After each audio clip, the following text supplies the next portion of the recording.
baik adik-adik semua yang Tuhan Yesus kasihi, kita akan memulai saja dengan ibadah kita di sore hari ini.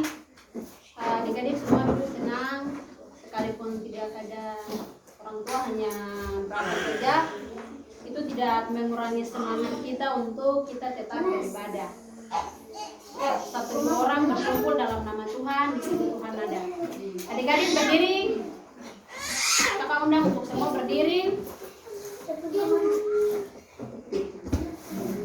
Yang tenang, yang tidak ribut, yang tidak bermain, ada gula-gula di depan nanti dia dapat kasih.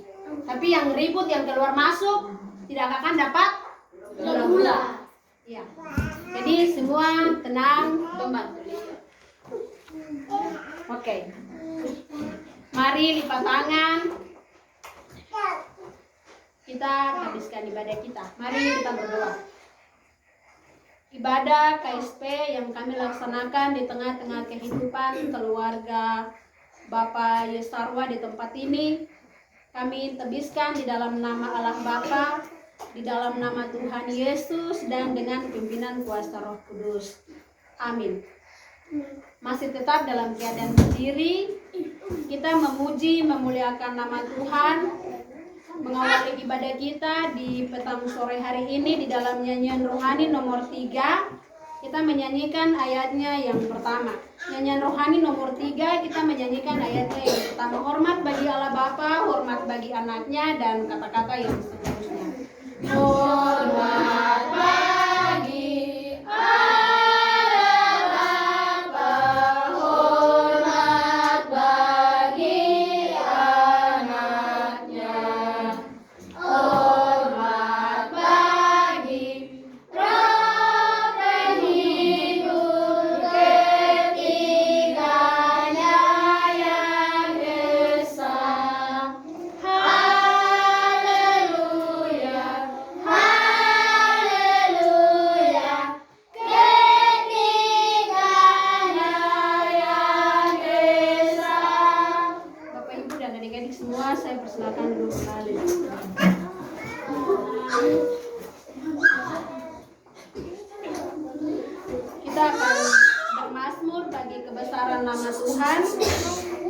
bagian Mazmur puji-pujian untuk kita di petang sore hari ini di dalam Mazmur pasal 1. Mazmur pasal 1 kita baca pada ayatnya yang pertama sampai dengan ayatnya yang ke-6. Mazmur pasal 1 kita baca pada ayatnya yang pertama sampai dengan ayatnya yang ke-6. Kalau bagian Mazmur puji-pujian ini telah ditemukan oleh Bapak Ibu dan adik-adik sekalian, saya akan membacakan ayat-ayat yang berangka ganjil. Bapak Ibu, adik-adik sekalian dapat meresponinya dengan ayat-ayat yang berangka genap. Mazmur pasal 1 ayat 1 sampai dengan ayatnya yang ke-6. Lembaga Alkitab Indonesia memberikan judul Jalan Orang Benar dan Jalan Orang Fasik. Berbahagialah orang yang tidak berjalan menurut nasihat orang fasik, yang tidak berdiri di jalan orang berdosa, dan yang tidak duduk dalam kumpulan pencemooh. Tetapi yang disukainya ialah Taurat Tuhan, dan yang merenungkan Taurat itu siang dan malam. Ia seperti pohon yang ditanam di tepi aliran air, yang menghasilkan buahnya pada musimnya, dan yang tidak layu daunnya. Apa saja yang diperbuatnya berhasil. Bukan demikian orang fasik, mereka tinggalnya di tempat angin. Sebab itu orang fasik tidak akan tahan dalam penghakiman, begitu pula orang berdosa dalam perkumpulan orang benar. Sebab Tuhan mengenal jalan orang benar, dan jalan orang fasik menuju kebinasaan. Demikianlah bagian Mazmur puji-pujian untuk kita di sore hari ini. Biarlah segala yang bernafas memuji Tuhan. Haleluya, amin. Mari kita meresponi bagian Mazmur puji-pujian di dalam nyanyian Mazmur nomor 1. Nyanyian Mazmur nomor 1 kita menyanyikan ayatnya yang pertama. Berbahagialah yang di jalannya tak ikut orang fasik dunia, dan kata-kata yang seterusnya. Berbahagialah yang di jalannya. Hatiku orang fasik dunia, berbahagialah yang tiada duduk dengan perhimpunan pengolok-olok dan menggemari hukum Allahnya, dan siang malam memikirkannya. Kita akan mendengarkan kebenaran firman Tuhan. Semua duduk tenang, adik-adik. Lipat tangan, kepala tunduk. Kita berdoa. 1, 2, 3. Di tengah-tengah peribadatan kami akan membaca, mendengar, dan merenungkan kebenaran firman Tuhan. Tetapi kami menyadari sungguh siapakah kami di hadapan Engkau, Tuhan. Kami adalah anak-anak yang berdosa. Dalam kelemahan, kekurangan kami sangat menghambat kami untuk mengerti, memahami, apalagi melakukan firman Tuhan dalam hidup kami. Oleh sebab itu, di sore hari ini kami percaya kuasa Roh Allah yang kudus yang dapat memampukan kami, memberikan pengertian bagi kami untuk dapat mengerti, memahami, dan melakukan firman Tuhan dalam hidup kami. Biarlah kuasa Roh Allah yang kudus berkarya dalam hati dan seluruh kehidupan kami, agar ketika kami mendengarkan firman Tuhan, kami dapat melakukannya dalam kehidupan kami. Demi Kristus Yesus, firman yang hidup, kami berdoa. Amin. Bagian pembacaan firman Tuhan untuk kita di sore hari ini, saya pilih itu di dalam kitab kudus perjanjian baru, yaitu Injil Yesus Kristus menurut Lukas pasal 19 ayat 1 sampai dengan ayatnya yang ke-10. Lukas pasal 19 ayat 1 sampai dengan ayatnya yang ke-10. Kalau bagian bacaan ini sudah ditemukan oleh Bapak Ibu bahkan adik-adik sekalian, saya akan membacakan ayatnya yang pertama sampai dengan ayatnya yang kelima. Ayat 6 sampai dengan ayatnya yang ke-10 dapat dibacakan oleh Bapak Ibu bahkan adik-adik remaja. Bahkan kalau ada kelas Alkitab, saya persilakan untuk membacakan bagian ini. Adik-adik yang tidak bawa Alkitab, bahkan adik-adik 0 kecil, 0 besar, adik-adik tangguh yang tidak dapat membaca, kakak minta untuk duduk diam. Kalau ada yang ribut, gula-gula ada di depan itu, bentar dia tidak dapat bagian. Kemudian pasang telinga, dengar baik. Siapa yang jawab pertanyaan yang kakak kasih, dia dapat gula-gula. Judul pembacaan, Sakeus. Judul pembacaan, Sakeus. Yesus masuk ke kota Yeriko dan berjalan terus melintasi kota itu. Di situ ada seorang bernama Sakeus, kepala pemungut cukai, dan ia seorang yang kaya. Ia berusaha untuk melihat orang apakah Yesus itu, tetapi ia tidak berhasil karena orang banyak, sebab badannya pendek. Maka berlarilah ia mendahului orang banyak, lalu memanjat pohon ara untuk melihat Yesus yang akan lewat di situ. Ketika Yesus sampai ke tempat itu, ia melihat ke atas dan berkata, "Sakeus, segeralah turun, sebab hari ini aku harus menumpang di rumahmu."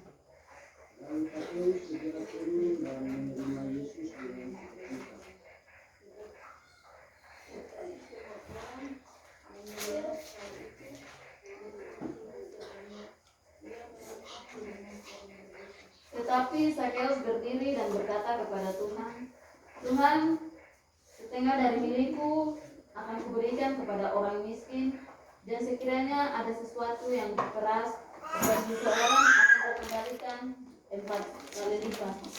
Kata Yesus kepadanya, hari ini telah terjadi keselamatan kepada rumah ini, karena orang ini pun anak Abraham. Ayat 10, sebab anak manusia datang untuk mencari dan menyelamatkan yang hilang. Ya baik, terima kasih untuk Bapak Ibu dan adik-adik yang sudah membacakan bagian ini. Persekutuan ibadah yang dikasihi dan diberkati oleh Tuhan Yesus Kristus. Adik-adik yang tadi tidak dapat bagian dalam membaca bagian firman Tuhan ini, kakak mau bertanya. Siapa yang jawab di depan bola-bola?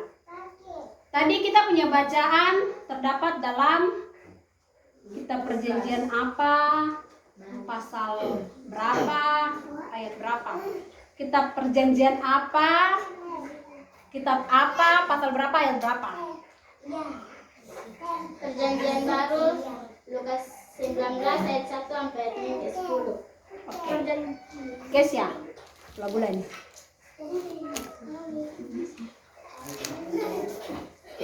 Dengan judul bacaan Sakeus. ya. Jawab, please, pada bola-bola.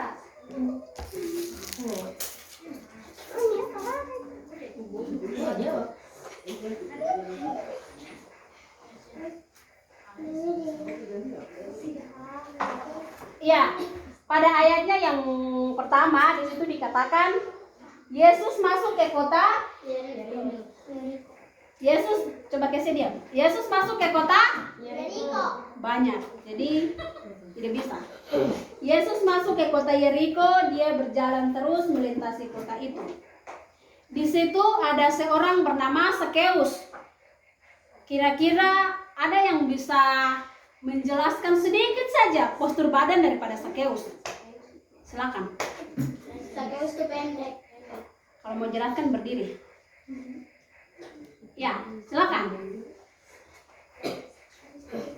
Sakeus kira-kira badan bagaimana? Dia tinggi ke langit, di atas kah? Pendek. Yang mau jawab berdiri. Yang mau jawab berdiri. Saya mau jawab, langsung sampaikan untuk kakak. Oke.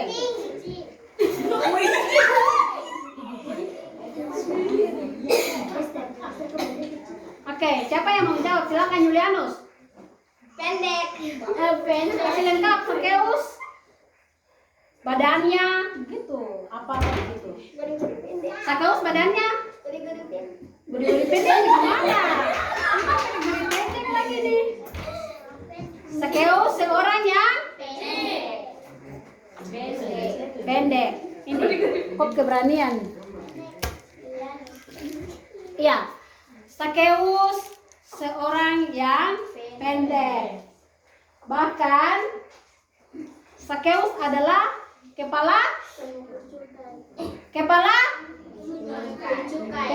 pemungut cukai. Kepala pemungut cukai berarti seorang yang kaya. Seorang yang kaya. Sakeus seorang pemungut cukai, kepala pemungut cukai, seorang yang kaya, seorang yang terkenal karena di daerah itu, di daerah Yeriko, kepala pemungut cukai itu dianggap seorang yang kaya raya, mempunyai kedudukan yang sangat tinggi. Sakeus banyak dihargai oleh penduduk yang ada di kota Yeriko. Kalau Sakeus pendek, biasa dibilang 1 meter. Yo, 1 meter kotor. Berarti ya mungkin begini kakak. Kalau kita di Indonesia, berarti mungkin begini. Begini. Iya, dia pendek. Waktu Sakeus mendengar bahwa Yesus mau masuk ke kota Yeriko, kabar ini sudah tersiar sampai di telinga Sakeus. Sakeus banyak mendapat kabar bahwa Yesus banyak melakukan tanda-tanda mujizat. Yesus menyembuhkan orang sakit. Yesus membangkitkan orang yang sudah mati. Bahkan banyak hal lagi yang dilakukan oleh Yesus yang kabarnya sudah sampai di Sakeus punya telinga. Akhirnya Sakeus mulai berpikir, sebenarnya Yesus itu seperti apa? Apakah Yesus itu dia tinggi kah? Atau Yesus itu dia bagaimana ya? Sampai bisa angin ribut tunduk di bawah Yesus, kuasa kematian, kuasa maut tunduk di bawah kaki Yesus, sakit penyakit tunduk di bawah kaki Yesus, orang yang gila sekalipun Yesus menyembuhkan. Itulah sebabnya Sakeus mau untuk harus melihat orang apakah Yesus itu. Kira-kira Yesus itu dukun kah? Atau Yesus itu pakai-pakai kah? Pokoknya Sakeus mulai berpikir-pikir tentang siapakah Yesus ini. Ketika Sakeus mendapat kabar bahwa Yesus sudah ada di kota Yeriko, Sakeus punya keinginan, Sakeus punya tekad untuk harus berjumpa dengan Yesus. Pada waktu Yesus bersama dengan orang-orang banyak berjalan menyusuri kota Yeriko, Sakeus mendapat kesempatan untuk bisa melihat dan berjumpa dengan Yesus. Tetapi ada halangan dan tantangan yang sangat besar karena postur badan Sakeus yang sangat pendek. Yesus ada di depan sana, banyak orang di belakang Yesus. Sakeus dengan postur badan yang sangat pendek berusaha untuk lari ke depan lihat Yesus. Dia tabrak orang kiri kanan, tapi tidak bisa karena pendek. Palingan Sakeus tabrak orang, Sakeus dimarahi. Ikut kenapa? Akhirnya Sakeus mulai berpikir, apa yang harus saya lakukan supaya saya bisa berjumpa dengan Yesus? Supaya saya bisa lihat kira-kira Yesus itu seperti apa. Akhirnya ada ide baru yang masuk di Sakeus punya pikiran. Ya, ada ide baru yang masuk di Sakeus otak ini. Untuk dia harus ikut jalan samping, dia mendahului Yesus di depan. Sudah, Sakeus tidak jadi untuk menerobos orang banyak itu. Sakeus kembali ikut jalan yang paling cepat. Sakeus berlari, tidak jalan. Kalau dia jalan berarti nanti dia ketinggalan. Yesus sudah lewat tempat yang mau dia potong pele untuk lihat Yesus. Nah, waktu Sakeus lari sampai di depan, Yesus belum lewat. Di situ ada sebuah pohon ara. Sebuah pohon ara. Adik-adik bisa bayangkan pohon ara yang sangat tinggi. Nah, pohon di sana itu bukan cabangnya di bagian, ya mungkin di bagian kakap ke kepala, dan tidak agak tinggi ke atas, baru pohonnya tinggi, baru punya cabang di atas. Nah, ini Sakeus pendek begini. Dia berusaha untuk panjat pohon ara yang tinggi. Coba adik-adik bayangkan, ini pendek begini nih, baru paksa panjat pohon yang tinggi. Tidak ada tangga. Sakeus naik sampai atas, dia terluncur jatuh ke bawah. Dia berusaha, dia panjat sampai di atas. Jadi pada badan ini takut pas karena itu batang-batang pohon itu. Coba adik yang kecil begini bisa naik pohon? Jelas tidak bisa karena pohon tinggi. Tapi Sakeus tidak putus semangat, Sakeus tidak putus asa. Dia berusaha terus sampai dia punya jubah kebesaran sebagai orang yang dipandang di Yeriko. Karena orang kaya, kepala pemungut cukai. Dia punya jubah ini terkoyak, bahkan tarobek. Jubah kebesaran yang biasa dipakai. Tarobek, dia punya badan ini luka-luka. Naik sampai di atas, dia terluncur ke bawah. Naik sampai di atas, dia terluncur ke bawah. Dia terus mencoba dan terus mencoba. Akhirnya dia berhasil sampai di atas pohon. Dan ketika Sakeus baru tiba di atas pohon, baru tarik nafas. Kalau kan panjat pohon yang tinggi, kira-kira sampai di atas, kan tarik nafas atau tidak? Tarik nafas tuh. Ini berusaha ini. Proses dari bawah sampai di atas itu sungguh mati, bukan main. Capek betul. Dia baru mau tarik napas begini, Yesus lewat di bawah. Yesus sudah tahu kalau Sakeus ada di atas. Waktu Yesus sampai di bawah pohon ara, dia menatap Sakeus dan berkata, satu orang yang berani berdiri. Dia berkata, yang berani berdiri.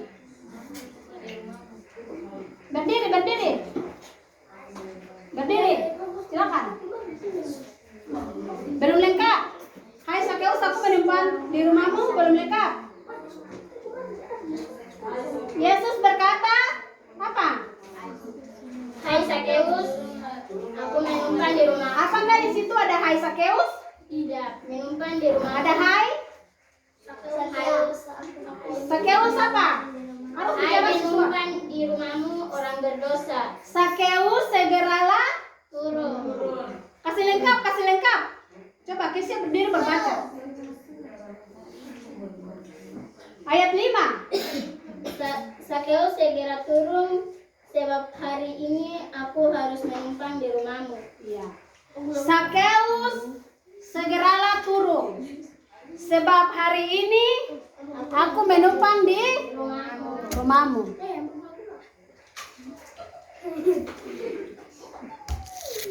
Adik-adik yang Tuhan Yesus kasihi, sebuah proses panjang yang dijalani oleh Sakeus,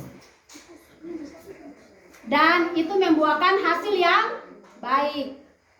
Mengapa hasil yang baik? Sakeus punya keinginan tercapai untuk berjumpa dengan Yesus. Bukan hanya berjumpa, tapi Yesus mau tinggal di rumah Sakeus. Yesus mau makan di rumah Sakeus. Kalau Tuhan Yesus mau makan, tinggal di rumah adik-adik, kira-kira mau atau tidak? Mau. Kira-kira senang atau tidak? Itu berarti Sakeus juga. Sakeus merasa sangat senang. Oh, luar biasa. Saya punya perjuangan tidak sia-sia. Saya luka-luka di tangan ini tidak sia-sia. Saya punya baju yang terobek ini tidak sia-sia. Yesus mau untuk menumpang di rumah saya. Sakeus adalah seorang pemungut cukai yang dicap oleh penduduk Yeriko sebagai orang berdosa. Kenapa dia nggak bilang orang berdosa? Karena kalau di sini bisa dibilang pemungut cukai seperti pajak. Jadi ya, yang diperintahkan dari atas disuruh untuk harus pajak 2 juta. Tapi Sakeus tidak pajak 2 juta. Dia pajak 4 juta. 2 juta masuk sak, 2 juta dia store ke sana. 2 juta masuk sak, 2 juta dia store ke atas. Itulah sebabnya Sakeus dianggap sebagai orang berdosa oleh orang-orang Yahudi. Karena dia dibilang sangat memeras masyarakat Yeriko pada saat itu. Tetapi ketika Sakeus berjumpa dengan Yesus, perubahan total terjadi dalam hidup Sakeus. Dia berjanji bahwa ketika kedapatan dia memeras, dia akan kembalikan berapa kali lipat? 4 kali lipat. Siapa yang tadi bilang 4 kali lipat? Yuli. Liano sama ini, Nona yang di belakang ini. Yuli yang pertama bilang baru Yulianus lagi. Iya ini ada ini gula-gula. Ayo bawa. 4 kali lipat. Dan itu sebuah proses yang panjang. Dari Sakeus orang berdosa ketika berjumpa dengan Tuhan Yesus menjadi orang yang luar biasa. Dipakai Tuhan untuk menjadi berkat bagi penduduk yang ada di kota Yeriko. Sebuah keselamatan besar terjadi bukan hanya dalam kehidupan Sakeus, tetapi seisi rumah Sakeus diberkati dan diselamatkan oleh Tuhan Yesus. Persekutuan ibadah yang dikasihi dan diberkati oleh Tuhan Yesus Kristus, bagian ini ketika kita aplikasikan dalam kehidupan kita atau kita terapkan dalam kehidupan kita, apakah kita juga sudah mencari Tuhan atau belum? Apakah kita juga sudah mencari Tuhan atau belum? Kalau kita sudah mencari Tuhan, otomatis kita dapat ambil bagian dalam setiap peribadatan yang terjadi, baik di dalam jemaat maupun di dalam unsur-unsur WIK dan KSP. Dunia ini sudah semakin jahat. Itulah sebabnya jangan kita tinggalkan persekutuan dengan Tuhan. Kita harus mengambil bagian dalam persekutuan ibadah agar kita diberkati oleh Tuhan. Jadi kakak mau bilang adik-adik, kalau orang tua tidak mau datang ibadah, kamu harus ajak dorang. Bapak dengan mama, mari kita pergi ibadah. Karena kita harus bersyukur, karena kita boleh ada sampai hari ini. Kita tidak kena bahaya, kita tidak kena penyakit. Tuhan masih kasih umur yang panjang, Tuhan masih kasih berkat, Tuhan masih kasih nafas hidup untuk kita nikmati. Banyak orang di luar sana sangat susah untuk beribadah. Banyak orang di luar sana gereja sudah ditutup. Banyak orang di luar sana mau beribadah, mau berdoa kepada Tuhan, harus ditodong dengan senjata. Susah untuk mereka beribadah. Tapi kita di sini, kita masih ibadah, jalan seperti biasa. Itu berarti pergunakan waktu sebaik mungkin. Ada lagu yang bilang hidup ini adalah kesempatan. Hidup ini adalah kesempatan, berarti Tuhan sudah kasih kesempatan buat kita. Pergunakan kesempatan yang Tuhan kasih dengan baik. Supaya ketika kita sudah kalau orang tua, kalau kita sudah umur, kita sudah tua, berarti kita senang karena kita punya hidup ini jadi berkat. Kalau kita sudah Tuhan panggil, kita bersyukur, kita bersukacita, kita bergembira karena kita punya hidup ini sudah jadi berkat. Tapi kalau kita tidak pernah melibatkan diri dengan Tuhan, kita malas tahu dengan Tuhan, otomatis jangan pernah berharap kita menjadi bagian dalam kerajaannya. Itulah sebabnya dalam bacaan kita tentang Sakeus, kakak mau mengajak kita semua, khusus adik-adik, setiap jam ibadah, mari ambil bagian dalam ibadah. Mau hujan kah, mau panas besar kah, kita mau pergi ibadah. Adik-adik kalau rajin ibadah, segala macam bahaya Tuhan akan halaukan dari kamu. Segala macam penyakit, apalagi sekarang ini dong bilang apa penyakit? Covid, corona. Di sini tidak ada yang kena corona toh? Iya, tidak ada yang kena corona, itu karena Tuhan jaga kita orang. Tapi coba kamu cek di Sorong sana, rumah sakit sudah penuh dengan pasien corona. Banyak yang sudah meninggal. Nah itu berarti kita yang ada di sini harus hati-hati.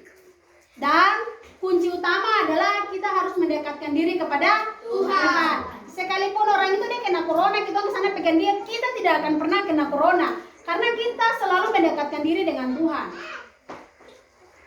Nah, oleh sebab itu bagian firman Tuhan di malam hari ini mengajak kakak sendiri secara pribadi, bahkan adik-adik, persekutuan ibadah sekalian, agar kita pergunakan waktu dengan baik. Sama seperti Sakeus, proses yang sangat panjang, dia ingin berjumpa dengan Yesus, dengan postur badan yang pendek, tidak memungkinkan untuk dia memanjat sebuah pohon ara. Tetapi dia berusaha. Dalam proses itu, Tuhan berkenan memberkati kehidupan Sakeus, yang dulunya si orang berdosa, menjadi orang yang menjadi berkat bagi sesama. Bahkan dia memberikan apa yang menjadi miliknya kepada orang miskin. Oleh sebab itu, mari kita semua terus ada bersama-sama dalam persekutuan dengan Tuhan, agar kita menjadi bagian dalam kerajaannya. Tuhan memberkati kita dengan firman-Nya di sore hari ini. Amin. Sumalam.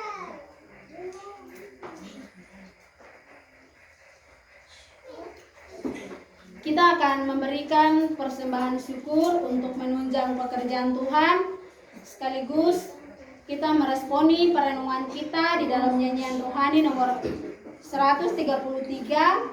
Nyanyian rohani nomor 133, kita menyanyikan ayatnya yang pertama, kedua, dan ayatnya yang ketiga. Kalau persembahan syukur masih dijalankan. Jiwa puji Raja Sorga, bawa persembahanmu, dan kata-kata yang seterusnya.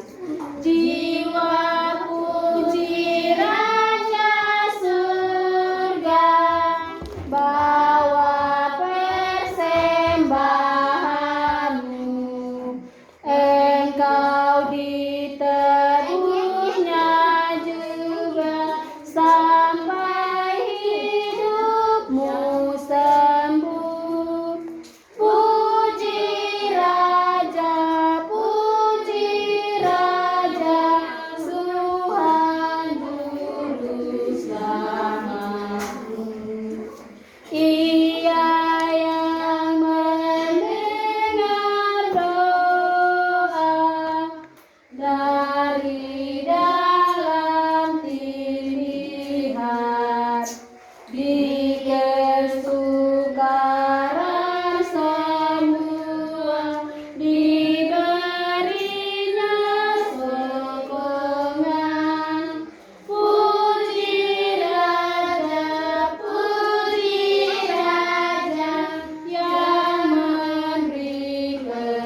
Adik-adik semua lipat tangan. Mari kita bersatu di dalam doa. Mungkin ada pokok doa dari keluarga yang perlu didoakan waktu saya berikan.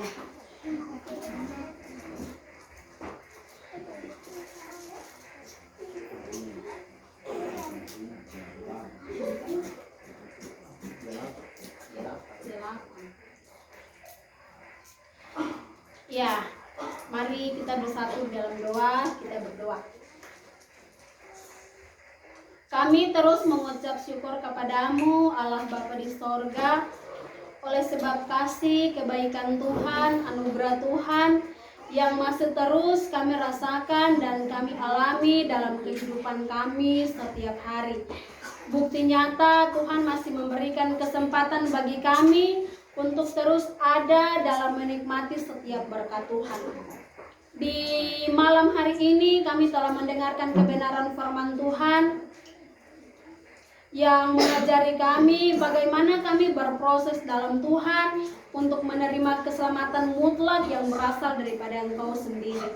Biarlah Roh Kudus memeteraikan setiap kebenaran firman Tuhan dalam lubuk hati kami masing-masing, agar dalam menjalani kehidupan kami pun dapat melakukan kebenaran firman sehingga kehidupan kami diberkati menjadi luar biasa. Bapa di sorga, di malam hari ini kami berdoa bagi persekutuan ibadah yang ada di KSP ini. Tuhan memberkati, Tuhan menolong, Tuhan pulihkan setiap keberadaan hidup kami. Mata pencaharian pekerjaan kami masing-masing, biarlah tingkap langit terbuka, tercurah berkat-Mu di dalam lumbung-lumbung hidup keluarga kami masing-masing, agar melalui berkat-berkat-Mu Tuhan, kami menjadi saluran berkat bagi banyak orang. Bapa di sorga, di malam hari ini kami berdoa bagi kehidupan keluarga Bapak Yesarwa di tempat ini, yang merasakan sukacita, yang merasakan kegembiraan, yang merasakan damai sejahtera di tengah-tengah kehidupan keluarga.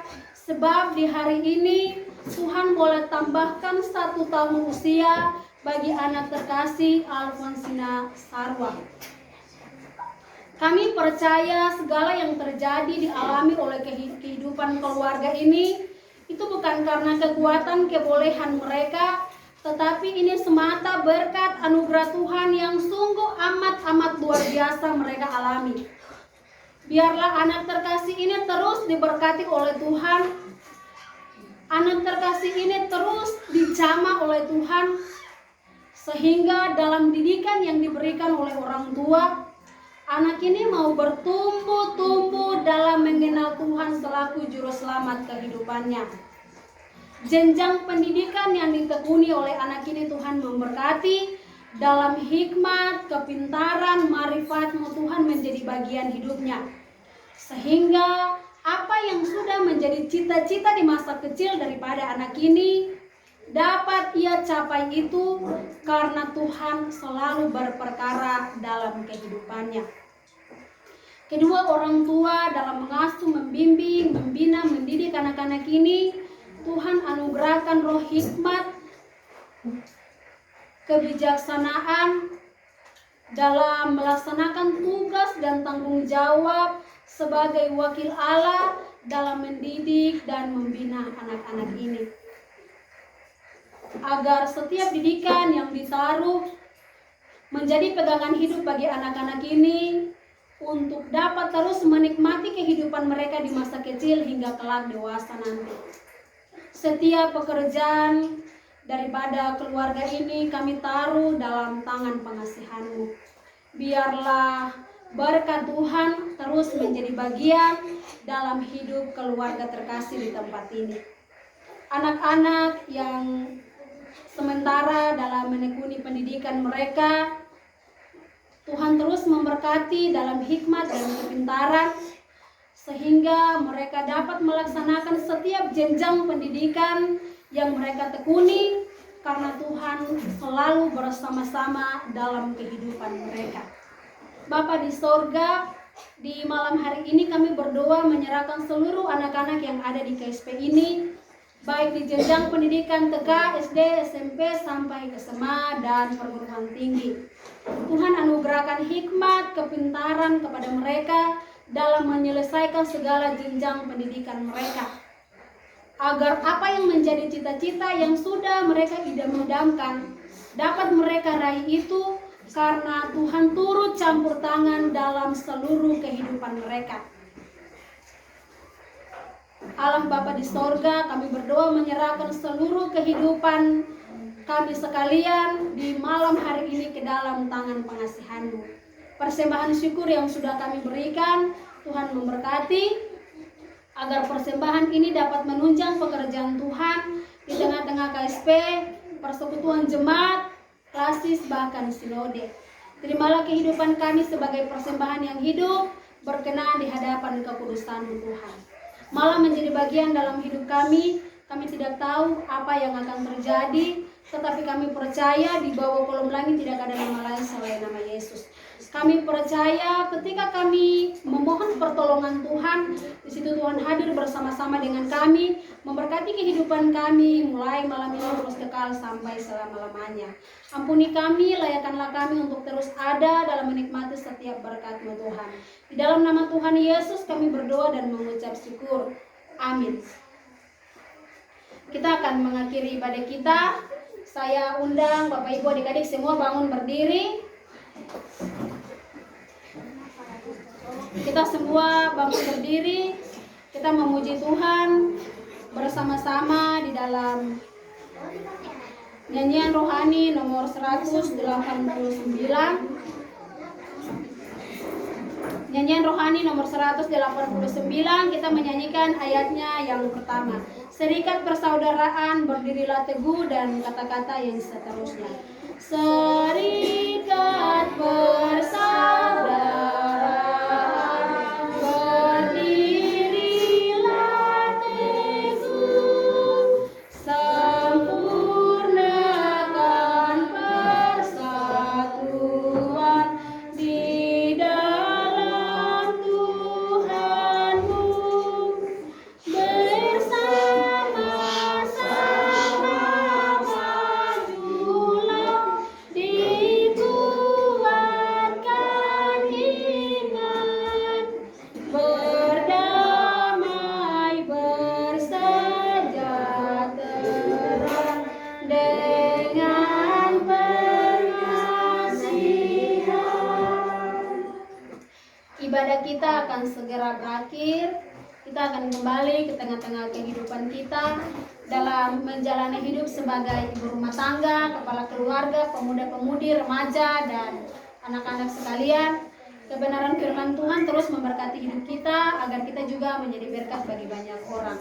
Pulanglah dengan damai dan sejahtera, dan marilah kita menerima berkat Tuhan. Kita berdoa. Kasih karunia dan damai sejahtera yang berasal daripada Allah Bapa, Sang Pencipta, di dalam diri Tuhan Yesus sebagai Sang Penyelamat dunia, melalui pimpinan dan tuntunan kuasa Roh Kudus, terus memberkati kehidupan keluarga di tempat ini, bahkan kami sekalian, mulai malam ini terus kekal sampai selama-lamanya. Amin. Ibadah kita telah selesai. Shalom, selamat malam. Tuhan memberkati kita sekalian.